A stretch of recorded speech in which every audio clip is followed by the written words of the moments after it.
Vüsal Novruzoğlu Allahverdiyev 25 iyul 2002-ci ildə Samux rayonunun Qarayeri qəsəbəsində dünyaya göz açmışdı. Azərbaycan ordusunun əskəri olan Vüsal Allahverdiyev 2020-ci il sentyabrın 27-sində Azərbaycan Silahlı Qüvvələri tərəfindən Ermənistan işğalı altında olan ərazilərin azad edilməsi üçün başlanan Vətən müharibəsində iştirak etmişdi. Füzulinin və Xocavəndin azadlığı uğrunda gedən döyüşlərdə vuruşmuşdu.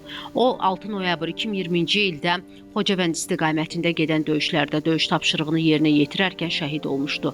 18 yaşında şəhid olan əskər Allahverdiyev Vətən müharibəsinin ən gənc şəhidi olub. Azərbaycanın ərazi bütövlüyünün təmin edilməsi uğrunda döyüş əməliyyatlarına qatıldığı və hərbi hissə qarşısında qoyulmuş tapşırıqların icrası zamanı vəzifə borcunu şərəflə yerinə yetirdiyi üçün Azərbaycan Prezidenti İlham Əliyevin sərəncamlarına əsasən Vüsal Allahverdiyev ölümündən sonra Vətən uğrunda Xocavəndin azad olmasına görə, Füzulinin azad olmasına görə cəsur döyüşçü medalları və 3-cü dərəcəli vətənə xidmətə görə ordeni ilə təltif edilib.